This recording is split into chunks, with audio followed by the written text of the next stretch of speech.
weerarka waxa uu ku bilowday gaari walxaha qarxa laga soo buuxiyo lagu dhuftay ilinka hore ee hoteelka Elite ee Muqdisho kaas oo ku yaalo meel aan sida ugu sii fogeen xeebta liido degmada Cabdilcasiis ee gobolka Banaadir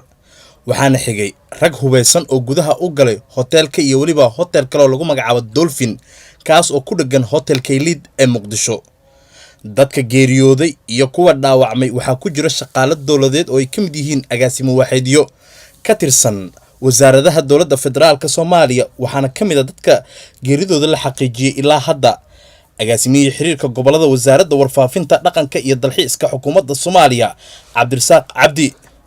dadka dhaawacmay waxa kamid ah howlwadeeno ka tirsan telefishinka qaranka sidoo kale kooxda Heegan fanaaniin ka tirsan ayaa kamid ah waxaana kamid ah sidoo kale dadka dhaawacmay wasiirka howlaha guud ee Galmudug Axmed Washington si dhab ah uma aysan cadeen laamaha ammaanka dawladda federaalka Soomaaliya inay soo gabagabeeyeen weerarka iyo waliba rasaasta tooska ay ka socoto gudaha hoteelka Elite ee Muqdisho balse wali waxa la maqlayaa rasaasta u dhaxaysa ciidamada ammaanka dawladda federaalka Soomaaliya ee gudaha u galay hoteelka iyo waliba ragga hubeysan oo ku jira gudaha hoteelka ciidamada waxa ay wali baadigoobayaan in ay soo badbaadiyaan sida la sheegay mas'uuliyiin ka tirsan dawladda federaalka Soomaaliya oo gudaha hoteelka Elite ee Muqdisho ku sugnaa xilliga qaraxa uu dhacayay gudoomiye ku-xigeenka howlaha guud ee maamulka gobolka Banaadir injineer Cumar Cali Cabdi ayaa maanta si rasmi ah muwaadin Soomaaliyeed ugu wareejiyay gurigiisa oo muddo 32 sano ah si sharci darro looga haystay. bismillaahir rahmaanir rahiim ugu horeen gudoomiyaha degmada Kaaraan gudoomiye ku-xigeenada xogayaha gudoomiyaha haweenka sidoo kale taliska ciidanka degmada iyo dhammaan intii suuro gelisay maanta sidaan quruxda badan leh inaan ku wareejino furaha gurigan ku yaala degmada Kaaraan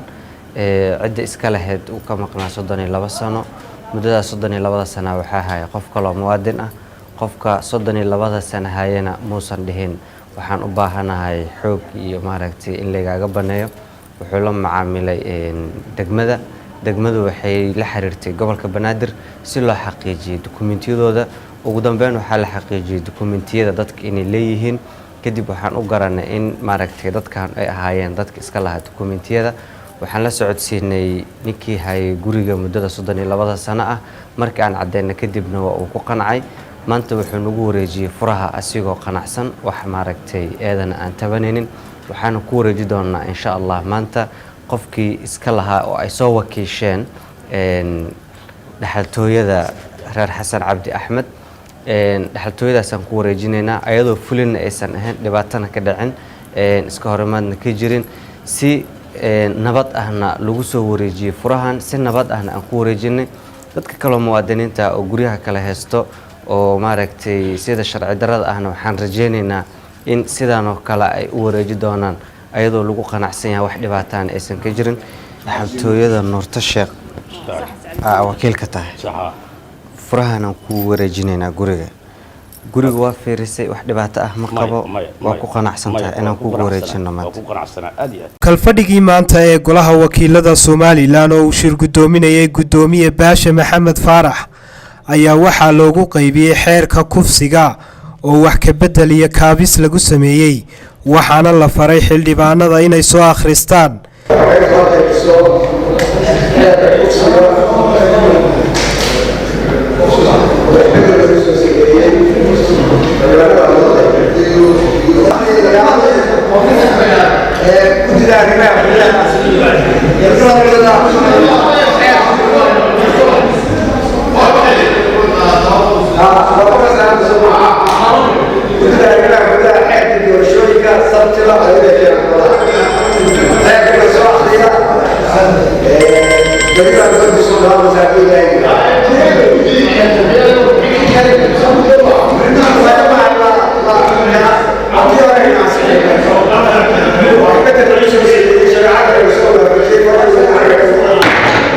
xeerkan ayaa hore loo keenay golaha wakiilada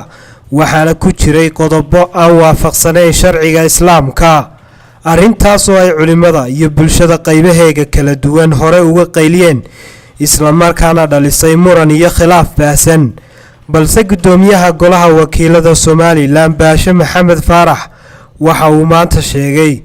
in wax ka beddelka lagu sameeyey xeerka kufsigu uu waafaqsan yahay shareecada islaamka. Si kastaba ha ahaatee, maalmaha soo socda ayaa la filayaa in xildhibaanada golaha wakiiladu ay cod u qaadi doonaan xeerkani. magaalada dhuusamareeb ee caasimada dowlad goboleedka galmudug ayaa aad looga dareemayaa u diyaargarowga shirka wadatashiga wejigiisa saddexaad oo magaalada dhuusamareeb ka furmi doona, waxaana shalay dhuusamareeb lagu soo dhoweeyey wufuud ballaaran ugu horeeya madaxweynaha Soomaaliya mudane maxamed cabdulaahi maxamed farmaajo iyo wafdi uu hogaaminayo, iyo sidoo kale madaxweynayaasha dowlad goboleedyada Hirshabelle iyo Koonfur Galbeed. waxaayna kulamo hordhac la qaateen madaxda dowlad goboleedka galmudug. haddaba sida wax u soconayaan ayaa waxaa inooga warbixiyey wasiirka wasaaradda warfaafinta dowlad goboleedka galmudug mudane Axmed Shire Maxamed Falagle. halkaan kala hadlaynaa waa magaalada madaxda galmudug ee dhuusamareeb oo ay ku sugan yihiin madax sarsare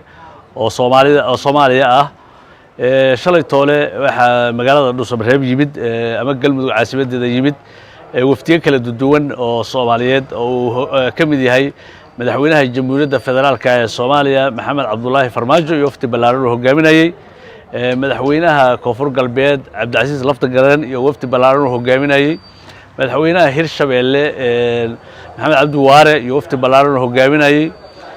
madaxdaas oo dhammaanba waxay ku sugan yihiin magaalada dhuusamareeb. waxaana loo soo dhoweeyey si aad u sarreysa oo deegaan ahaan iyo soo dhoweyn iyo amni ahaan intaba waxa weeye waxay xal ku baryeen nabadqab iyo ficnaan. dadka reer galmudug oo madaxweyne Axmed Cabdi Kaariye Qorqor iyo cali ciidba iyo madaxweyne ku-xigeen cali ciidba ay hogaaminayaan iyo labada gole ee shacbi weynuhuna ilaa shalay waxay ku mashquulsanayeen dejinta iyo soo dhoweynta madaxdaasi. waxaa iyaguna la filayaa inay gooraha soo socda ay ku soo biiraan oo ay yimaadaan madaxweynaha Puntland iyo wafdi hogaaminayo Siciidani iyo madaxweynaha Axmed Maxamed Islaan madaxweynaha Jubbaland. halkaas oo lagu goleeyahay shirkii aw lagu ballansanaa 15 bishan ahaa dhuusamareeb 3. marka wufuud sidaas u shaqo oo qaatay muddo ku dhow 7 ayuu madaxweynuhu ku aaday dalka Djibouti isagoo kulamo kala duwan la yeeshay madaxda Djibouti sida madaxweynaha dalkaasi Ismaaciil Cumar Geelle, iyagoona shaaciyay in iska kaashan doonaan xoojinta xiriirka ganacsi, amniga iyo horumarka guud ee ka socda geeska. intaas kadib waxa uu madaxweynuhu iyo wafdigiisu dib ugu soo noqdeen caasimadda Puntland ee Garowe, waxaana garoonka diyaaradaha ku soo dhoweeyay madaxweyne ku-xigeenka Puntland, gudoomiyaha golaha wakiilada, xildhibaano, wasiiro, duqa degmada Garowe. madaxweyne ku-xigeenka Puntland Axmed Cilmi Cismaan Axmed Karaash ayaa madaxweynaha ku soo dhoweeyay garoonka diyaaradaha ee magaalada Garowe, waxaana uga warbixiyay xaaladda guud ee deegaanada Puntland. madaxweyne waa ku soo dhoweynaynaa alxamdulillahi rabbil caalamiin. dalkii haddaad noogu soo noqotay nabadgelyo, dalkii oo nabad qaba, dalka intiisa kale waa nabad. aad baanu maxay tahay ugu mahad celinaynaa ilaahay adigoo nabad qaba iyo dalka nabad qaba inuu noo soo kaa celiyey. madaxweyne Siciid Cabdulaahi Dani ayaa ka warbixiyay safarkii shaqo ee uu ku aaday dalkaasi Djibouti iyo dhammaan shacabka reer Djibouti. aan uga mahad celiyo sidii diiranayd ehelnimada iyo walaalnimada lahayd noo soo dhoweeyeen. muddadii aan joognana shaqooyinkii aan ka lahayn Djibouti ay si habsami leh ay noogu soo wada dhammaadeen. in laga bilaabo kulamadii madaxweynaha, kuwii wasiirada iyo kuwii markaas meelihii ku habboonaa in aan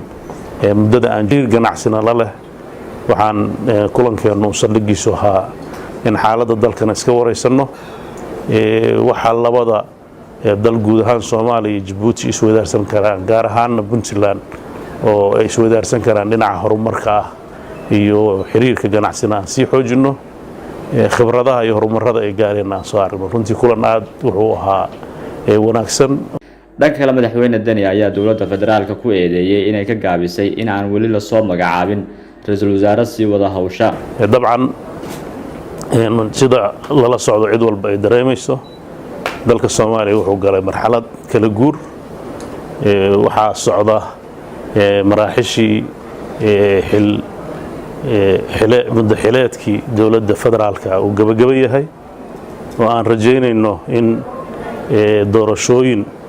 ay dhacaan, runtiina la wada sugayo. dabcan sidaad ogtihiin doorashooyinkaas waxaan rajaynaynaa inay sida ugu habboon ay ku dhacaan. xaaladaha ka soo cusboonaaday siyaasadda Soomaaliya isbedelada ku dhacay shirkii dhuusamareeb 2 ka dambeeyay ee dalku galay dabcan xukuumaddii hawsha waday fulintina looga fadhiyo ayadii meesha ka baxday runtii hadday taas baxday waxaan sugayn annagu in xukuumad kale iyo ra'iisul wasaare kale oo bedelo hawsha sii wada inay meesha soo baxdo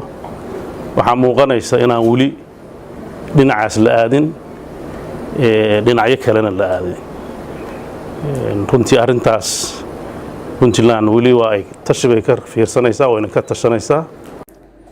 sidoo kale madaxweynuhu waxa uu carabka ku dhuftay khudbaddii uu madaxweyne farmaajo ka horjeediyey golaha shacabka ayna u baahan tahay in si taxadar leh looga fiirsado waxaa kale oo muhiim ah khudbaddii madaxweynaha shalay uu akhriyey oo uu ku bayaaniyey hadallo badan iyadana waxay u baahan tahay in si taxadar leh loo eego shirka ka qabsoomaya dhuusamareeb sida khudbadda madaxweynaha ka muuqatay waxaa muuqanaysa taladii dalka inay baarlamaanka u taallo baarlamaanka laga sugaayo isaga uu go'aanka gaari doono lagu wado inuu furmo shirka dhuusamareeb 3 ay isugu imanayaan madaxda dowladda federaalka iyo dowlad goboleedyada ayaa waxaanu qaar ka mid ah shacabka Muqdisho weydiinay dareenkooda ku aadan natiijada ka soo bixi karta shirkan waa kuwan qaar ka mid ah oo dareenkooda cabiraya waxaan ku biin lahay madaxweyne farmaajo madaxweynaha Soomaaliyeed waa la doortay sharaf lagu doortay sharaftii lagu doortay waa inuu daacad ka noqdaa oo ma u malaynayo inay wixii asaga iyo xukuumaddiisa daacad ka tahay waayo hadalkii baarlamaanku ku jeedo wuxuu yiri shirka dhuusamareeb waxa ka dhaco baarlamaankan kula soo noqonaya meeshaas waxay muuqatay heshiis siyaasadeed inuu soo qaadin oo tii hore tan lamid ah kudka qurqanji ku guul laakiin waxaan rajaynaa waqti buu haystaa waqtigaas anu shacbaanay waxaan ka hadlayaa nabadda dadka iyo danta shacabka maadaama uu shacab ahay anugu marka wixii shacab u danayna waxa weeye kulli anugu waxaan filanaa nabad baan rajaynaa shacabka kalsoonidiisuna waa nabadda kulli nabadda iyo kalsoonidina waxaayo wixii mas-uuliyiin markaa loo igmaday inay dadka kala jeedaan shirka soo looma fadhiisanaya nabad iyo heshiisku inuu ku soo baxo wax ilaahay raalli ka yahay dadkuna ay ku farxaan dhuusamareeb waa shir mataqaanaa Soomaalida ay wadata ma aha waa shir maaragtay lagu qasbayo muxuu ahay dadkii madaxda ahaa oo Soomaaliyeed aad iyo aad aan uga xumahay inay maaragtay maanta ay Soomaaliya gumaysi u gacan gashay ha ahaatee wixii mataqaanaa maaragtay shirkaas kulli hadda mataqaanaa maaragtay mar horena waxay ku heshiiyeen inay 20 markii la gaaro ay doorashada dadweynaha la galo oo warqada dukumeenti saxiixa ay saxiixeen waxaan isleeyahay shirka dhuusamareeb natiijada ka soo bixi doonto ay ummadda Soomaaliyeed indhaha ku wada haydo waxaan isleeyahay inay noqon doonto ummaddu wax ay awoodooda shacabkeeda ku soo ceshato oo annaga Soomaali ahaan muhiimadda uu shirkaas leeyahay haddaan sida ay ummaddu rabto aan u turjumo maanta waa in nidaamka doorashada ee siyaasadeed ee laga heshiin doono qolada dowlad goboleedyada iyo madaxweynaha Jamhuuriyadda Federaalka Soomaaliya in ay baaqa ay soo saarayaan oo saldhig u noqdo in awoodda dowladnimada ay shacabka Soomaaliyeed gacantooda lagu soo celiyo taasna waa la arkaa meesha dayna dhanka raran tahay xukuumad dhacday baa lagu leeyahay waxa soo magacaabatay guddi oo ra'iisul wasaare ku-xigeenkii baa soo magacaabay waxaad aragtaa ra'iisul wasaaraha 7 daqiiqo lagu riday waxaad aragtaa shirkii dhuusamareeb shalay wuxuu yiri baarlamaanka wuxuu ka horeeyay ammaanu baarlamaanka u jeedinayay waddanka idinka sharci dejin waa waddanka idinka wixii aad doontaan lidinku soo celinayaa ammaan aan hore loo ammaani jirin baarlamaanka iyo shalay ammaan macnaheedu waxa weeyaan wixii